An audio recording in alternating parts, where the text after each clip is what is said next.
Okay, we're going to learn how to use the DESMOS graphing calculator. So let's go ahead and get right into it. So the first thing we're going to do is this is desmos.com. It's a free website. It is, you can buy the TI-84 graphing calculator for about $100 or use this and it's a lot better.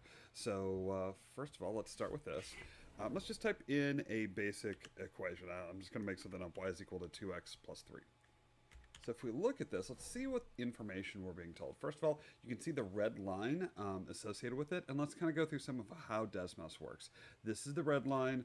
This is the red dot here, means that that's this equation right here. It's a dynamic graphing calculator. So if I change that 3 to a 4, we're going to see that automatically the y-intercept changed from being at 3 to 4. And so as you change your equation, the graph that you visually see will change automatically. And we can click on a couple of things. We can click on this, and this tells us our x and our y intercepts. That's a really useful feature. For a lot of people, like we're being told, well, you need to graph this, and you may or may not be able to find the x and the y intercepts, and this does it really quickly. It's a cool tool, and so the problem is when we scroll in and out, that disappears. So you have to just click on them again, and it'll show there. And you can click anywhere on the line, and you can look at what the different infinite amount of answers. So each one of this. Each point on this is an answer to this equation. So this is an answer to the equation, but it's not like the ones that we usually like because they're ugly, disgusting decimals, and nobody likes those. We want nice, pretty, clean numbers. They're both still answers. Let's zoom in a little bit because you'll notice that we jump from 0 to 2. That's not the zoom feature that I like. Now there's a couple ways to zoom. I zoom with my scroll on my mouse to zoom in. I scroll and scroll out. That's the way I prefer to use it. But the plus button over here is how a lot of people actually choose to do it. And so now what we want to see here, and all I really care about is I don't want to see jump from 0 to 2. I want to see every single number. So if you just scroll in just a little bit, you'll see that. And so let's change that back to our previous right here, the 3.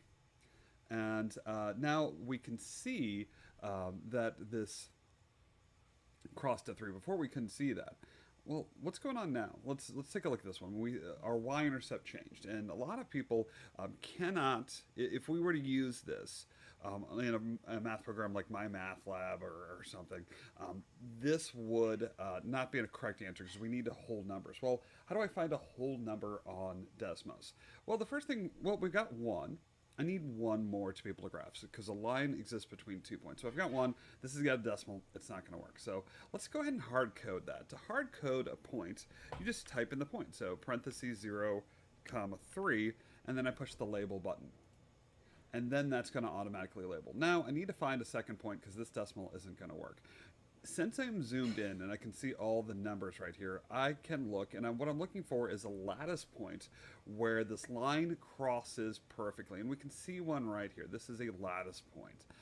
And that point is -1, 1. And you'll notice the line crosses at this lattice. Now, what the heck is a lattice? I'm a master gardener. I grow a lot of plants, and we use lattices to grow ivy a lot of the times. And it's those little wood things that are crossed like this. They go up and down like this. And you can see that this line crosses at this, what's called a lattice point, at -1, 1. So let's hard code that one.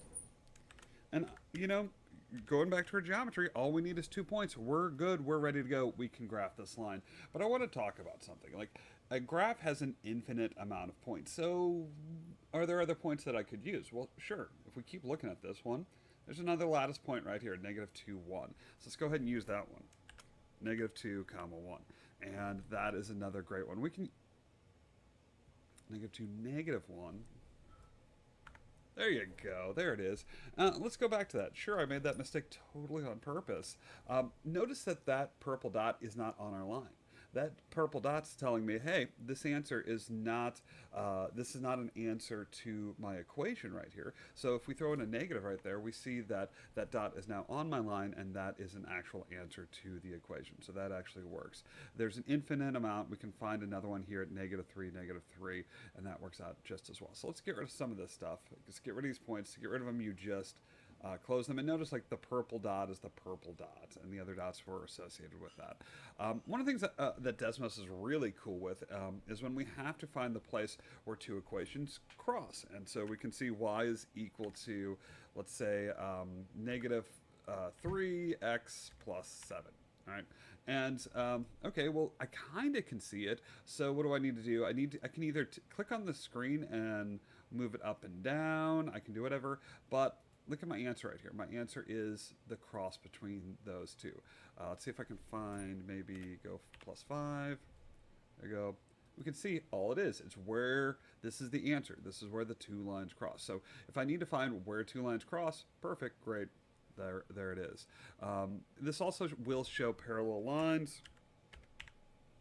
Notice that we can clearly see that these two are parallel lines. And it will also show, if it's the same line, we'll only see one line. And notice if I click on this one, it turns red, and if I click on this one, it turns black. That tells me, hey, look, that's my black line. Hey, look, that's my red line. It's actually the same line. Good? All right. So Desmos has some really other cool features that you may want to use depending on the situation. If I type in a B here, I can press in a slider. We usually use B. I don't know why. I don't know. But we can then change the B by just changing the slider, and we can see what happens when we change our B value right there. And we can type in a M right here and add a slider for that. And we can look at what happens when we change our slope and what happens when we change our y-intercept. You can add as many sliders as you want. They're really kind of cool. They're kind of interesting to work with. To get rid of them, you just close it. If you want it to go greater than 10, you just click on the 10 and you change this to, like, let's say we want this to be 300. Not any of those numbers. 300, and change this one to negative 300. And then we can have this like just giant slider to go as big as we want it to go, and it's not useful at all. All right, cool. But all right, good. All right, fun. One of the other things is notice that we are looking at the view window, and it's going from -5 to 8 and -2 to 6. That's kind of a weird view window. Let me get rid of this, clean up my equation real quick. Go back to something nice and pretty. 2x plus 7. All right, cool. We got maybe plus 3. Setting that up a little bit. There you go. Let's change our view window. And what we want to do is we want to change our view window, our x-axis, to -10, and we'll see what happens when I do that. Notice we see a -10 right here. Perfect. Let's change this one to +10. And we see a +10 right there. Great. And let's change our y-axis. That's our up and our down. We want to make sure that we have that as a negative. That's generally where I make my mistake. So just type in a 10 because I'm not paying attention. And then we want this to be 10. So now we have our view window of -10, 10, all the way over there. It's really useful. We can add in a step of 1, and that actually brings back all of my numbers that I wanted. See? It's kind of cool. It's a square window now. We can see it in a square. It's not being rectangled. Whenever we rectangle things, we kind of distort the view of our graph. And so now this is a square, and it's kind of a nice, pretty way to look at this. But we see all of our counting numbers, and we can actually do this. And the second I zoom in and out, everything changes, but the step stays the same. Let us press the home button. That brings us back to the home. This is the rectangle view of things, depending on what we're dealing with and how wide our window is. That kind of changes. Desmos is a really other cool feature, and I'm kind of curious how this is going to change math education in the future. So if we want to write it into standard form, we can just do 2x plus 3y equals 9. We've got a standard form. I don't have to solve for y. That's great. That's really, really great. Really useful. If we want to just set that equal to 0 and do like a plus 9 over here, I can type in my equation any way that I want. I don't have to solve for y. It's kind of a weird thing that we were solving for y. There wasn't really a whole lot of reason to do that, other than we're like, let's have a standardized way that we all speak the same language, and let's set it equal to y. The computers don't need that. Computers don't need a standardized language. They can just take whatever we give them, and they're just going to be able to graph it, and that's kind of cool.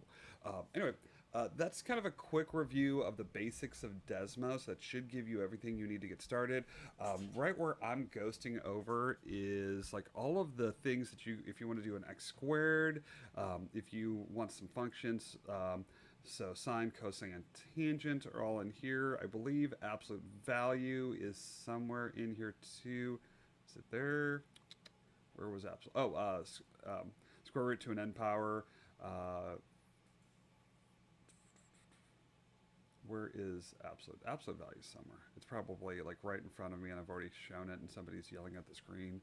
It's probably right. Oh, there it is. Absolute value right next to me. It's touching me. Perfect.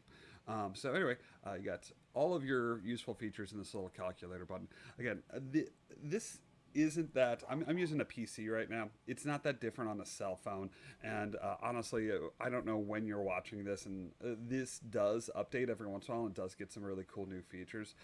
So it changes. Anyway, had fun with this. I hope you enjoy it. Let me know if you have any questions.